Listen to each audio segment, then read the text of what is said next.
Hello, good evening everyone. जैसा कि मैंने कहा था या मैं कॉन्स्टिट्यूशन ऑफ इंडिया की सीरीज़ चला रही हूँ एमसीक्यूज़ की। इसमें आज हम लोग अपने नेक्स्ट पार्ट पे चलेंगे। जैसे कि हम लोगों का है, अब जो हम लोगों को पढ़ना है वो है फंडामेंटल राइट्स।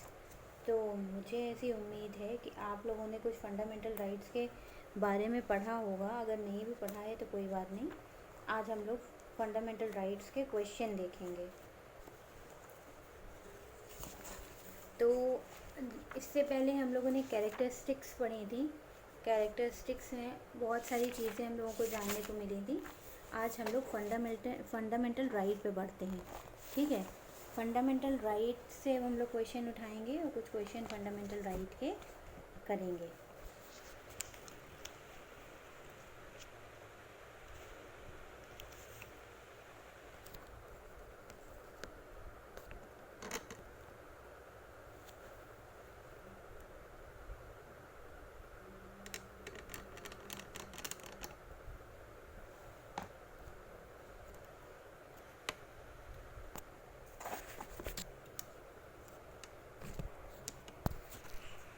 चलिए चलिए देखते हैं क्वेश्चन नंबर 61 क्या कह रहा है। क्वेश्चन नंबर 61 कह रहा है, which one of the following is not a state under article 12 of the constitution of India. ये पूछ रहा है कि आर्टिकल 12 में कौन सा ऐसा इंस्टीट्यूशन है जो कि स्टेट नहीं कहलाता है। इससे रिलेटेड कुछ क्वेश्चंस आए थे, कुछ केसेस आए थे, केस लॉज आए थे। वो जब मैं आप लोगों को अभी कॉन्स्टिट्यूशन की क्लास स्टार्ट करूँगी तब मैं आप लोगों को उसमें सारी चीज़ें डिटेल से बताऊँगी, और इनकी एक लिस्ट भी है, वो लिस्ट भी मैं प्रोवाइड करा दूँगी कि कौन कौन से इंस्टीट्यूशन हैं जो स्टेट हैं और कौन कौन से नहीं हैं। तो इसमें देखिए आपका जो आंसर होगा वो होगा ऑप्शन नंबर डी, यूपी गन्ना किसान संस्थान। बाकी जितने भी ए बी सी ऑप्शन हैं ये सारे आपके स्टेट के ही उसमें डेफिनेशन में आते हैं। आर्टिकल 12 जो कॉन्स्टिट्यूशन का है वो स्टेट की ही बात करता है कि व्हाट इज़ स्टेट, स्टेट के बारे में बताता है। तो वो अब जब आप हम लोग प्रोविजंस पढ़ेंगे इसके तो हम आपको बताएंगे कि इसमें स्टेट क्या क्या चीज़ें हैं और क्या क्या चीज़ें स्टेट नहीं है। वैसे तो सभी लोगों ने पढ़ा होगा अपने सेमेस्टर्स के लिए, लेकिन जो थोड़ा सा जुडिशरी का पैटर्न है वो अलग है, तो उसको हम लोग कवर करेंगे। लेकिन मैं जल्दी कॉन्स्टिट्यूशन ऑफ इंडिया की एक सीरीज़ स्टार्ट करूँगी जिसमें मैं डिटेल्ड कॉन्स्टिट्यूशन आप लोगों को पढ़ाऊँगी। ठीक है, देखिए नेक्स्ट क्वेश्चन देखिए क्या है, which one of the following does not fall with in the meaning of state under article 12 of Indian constitution. देखिए फिर से वही क्वेश्चन रिपीट हुआ है और इसमें भी आपको बताना है कि कौन सा है जो स्टेट की कैटेगरी में नहीं आता है। तो इसमें जो ब्रिटिश एयरवेज़ है, ब्रिटिश एयरवेज़ कॉरपोरेशन, वो नहीं आएगा। बाकी जितने भी ऑप्शन हैं सब आ जाएंगे। नेक्स्ट क्वेश्चन देखिए है, ये एमपीपीपी में पूछा गया क्वेश्चन है, MPAPP. Which of the following is not state under article 12 of the Indian constitution. इसमें भी आपको बताना है कि कौन सा स्टेट नहीं है। आईसीएआर है, स्टेट बैंक ऑफ इंडिया है, national council of education NCERT, ये नहीं है। इस पर एक केस भी आया था, उस केस का नाम मुझे अभी याद नहीं आ रहा है, अभी हो सकता है वो आगे आए इसमें, तो वो उसी में अपहेल्ड किया गया था कि एनसीईआरटी जो है वो कॉन्स्टिट्यूशन ऑफ इंडिया के स्टेट डेफिनेशन में नहीं आती है। नेक्स्ट देखिए, indicate the correct answer. The definition of state, the definition of term state given in article 12 of the constitution is relevant for the following. अब आपको बताना है कि आर्टिकल 12 कौन कौन से पार्ट पे लगता है, क्योंकि हमारा कॉन्स्टिट्यूशन पार्ट्स में डिवाइडेड है। ठीक है, आर्टिकल के साथ साथ इसमें कुछ पार्ट हैं, तो ये किन किन पार्ट्स पे नहीं लगता। जैसे पार्ट थर्ड हमारा फंडामेंटल राइट है, उस पर ये एप्लीकेबल होता है, और पार्ट फोर्थ जो है वो डायरेक्टिव प्रिंसिपल है, तो उन दोनों पे ही ये एप्लीकेबल होता है। ठीक है, तो पार्ट थर्ड और part fourth of the constitution of India, option number B इसका करेक्ट आंसर होगा। देखेंगे हम लोग। ठीक है, नेक्स्ट हम लोग क्वेश्चन पे चलते हैं, विच out of the following is not covered under state of article 12 of the constitution. फिर इसमें वही बात कही गई है, सेंट्रल गवर्नमेंट आ जाएगी, स्टेट गवर्नमेंट भी आ जाएगी, यूनिवर्सिटी ऑफ पटना भी आ जाएगी, और डीटी नहीं आएगी। देखिए बिहार जे में पूछा गया क्वेश्चन है, बहुत ही जल्द आप लोगों का बिहार जे का एग्ज़ाम भी होने ही वाला है, जिसकी हेयरिंग 12 अगस्त को रखी गई है। हो सकता हो कि उसमें आपका फाइनल डिसीजन आ जाए और जो लोग तैयारी कर रहे हैं वो अपनी तैयारी को और मजबूत करना शुरू कर दें। देखिए नेक्स्ट क्वेश्चन है, corporation is a state for the purpose of enforcement of fundamental right if, कह रहे हैं कि कॉरपोरेशन एक स्टेट होगी अगर वो किन पर्पसेस को पूरा कर दे। It is a body registered according to law, it is an agency और instrumentality of government, it has to report to government, the government service rules are made applicable to its employee। Answer number B, अगर वो पूरी तरह से govern हो रही है government से तो वो जो है स्टेट की कैटेगरी में आ जाएगी। क्वेश्चन नंबर 67 देखिए, विच of the following is included in concept of state under article 12 of the constitution of India. बताइए इसमें क्या इंक्लूड हो जाएगा।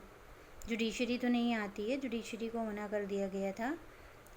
2 केसेस आए थे, AR आंतुले और रूपा अशोक हुर्रा, इन दोनों में ही कह दिया गया था कि judiciary is not a part of state, judiciary को अलग रखा गया था। तो इसमें वो option number A railway board आ जाएगा आपका स्टेट में। Which one of the following is not state for the purpose of article 12, बताइए कौन सा नहीं है। NCERT नहीं होगा, मैंने अभी पीछे बताया है, यही इसका आंसर भी होगा क्योंकि बाकी सारे आपके करेक्ट हैं, ये सब स्टेट की कैटेगरी में आएंगे, NCERT नहीं आएगा। क्वेश्चन नंबर 69 देखिए, विच of the following is state, सारे स्टेट के ही क्वेश्चन आ रहे हैं आज। With in a definition of article 12, बताइए क्या होगा इसमें, स्टेट में क्या क्या चीज़ें आ जाएंगी। देखिए NCERT नहीं आएगा, राजीव गांधी बोर्ड भी नहीं आएगा, institute of constitution and parliamentary studies भी नहीं आएगा, ऑप्शन नंबर ए हो जाएगा, नेशनल बुक ट्रस्ट, ये आ जाएगा। क्वेश्चन नंबर 70 देखिए क्या कह रहा है, विच of the following is a state for the purpose of article 12। Article 12 वही, देखिए इसमें क्या है, इसमें NCERT फिर पूछ लिया गया, ये नहीं आएगा। Institute of constitutional and parliamentary studies, ये भी नहीं आएगा। हाई कोर्ट ऑफ दिल्ली भी नहीं आएगा। इंडियन ऑयल कॉरपोरेशन, ये आ जाएगा आपका। ONGC, IFC और इस तरह के जो भी इंस्टीट्यूट हैं वो सब इसमें आते हैं, स्टेट की कैटेगरी में आते हैं। क्वेश्चन नंबर 71 कह रहा है, which one of the following is not relevant factor to decide whether an agency और instrumentality should be treated as a state under article 12 of the constitution of India. अब बताइए इसमें ऐसा कौन सा कंपोनेंट है जो ये डिसाइड नहीं करेगा कि ये आर्टिकल 12 की कैटेगरी में आता है। देखिए deep and pervasive state control, ये तो आ जाएगा। मोनोपली स्टेट कन्फर्ड और रिकॉग्नाइज्ड बाय स्टेट, ये भी आएगा। Functions which are of public importance, ये भी आएगा। प्रॉफिट अर्निंग, ये नहीं डिसाइड करेगा, ऑप्शन नंबर डी। देखिए क्वेश्चंस देखते जाइएगा, डिफरेंट क्वेश्चंस पूछे गए हैं जो बहुत अच्छे क्वेश्चन हैं और यूज़फुल हैं जुडिशरी के लिए। नेक्स्ट क्वेश्चन देखिए, which one of the following, एक minute, which one of the following is not included within the definition of state for the purpose of article 12 of the constitution. कौन सा नहीं होगा इसमें, cooperative society, UP cooperative land development, NCERT, UP राज्य कर्मचारी, बहुत बार बता चुके हैं, इसका क्या हो जाएगा, ऑप्शन नंबर सी, स्टेट की कैटेगरी में नहीं आता है NCERT। नेक्स्ट देखिए, the term state as defined in article 12 of the constitution of India, बताइए। LIC आ जाएगा, इंडियन लॉ इंस्टीट्यूट नहीं, ICPS नहीं, ऑल अबव द अबव तो उठने का सवाल ही नहीं, option number A. Which one of the following is considered to be included within the definition of state फिर पूछ लिया है कि स्टेट की डेफिनेशन में क्या आएगा, ऑप्शन नंबर ए आ जाएगा LIC, बाकी कोई नहीं आएंगे। इसका ऑप्शन देखिए आंसर, ठीक है। अब देखिए MP APP में फिर क्वेश्चन पूछा गया है ये, विच one of the following state under article 12 of the Indian constitution for the purpose of enforcement of fundamental right. बताइए इसमें क्या होगा, अभी पीछे ही वाला क्वेश्चन है, रिपीट हुआ है। ऑप्शन नंबर डी, ठीक। In the light of definition of state which of the following is not state, फिर यही क्वेश्चन पूछ लिया गया है। आप लोग बताइए, कमेंट करके मुझे बताइए कि इसका आंसर क्या होगा और क्यों होगा। मैं बता चुकी हूँ कई बार, मैंने बताया कि कौन सा नहीं होगा इसमें, सी नहीं हो, बी नहीं होगा, सॉरी इसमें। In which one of the following cases the Supreme Court held that the establishment and management of an educational institution is a part of fundamental right? बहुत इंपॉर्टेंट क्वेश्चन है, बहुत अच्छा आंसर है, बहुत बार पढ़ा होगा सबने। किस केस में सुप्रीम कोर्ट ने इस्टेब्लिश किया है कि जो भी एजुकेशनल मैनेजमेंट हैं सबको राइट है एजुकेशनल इंस्टीट्यूशन को इस्टेब्लिश करने का?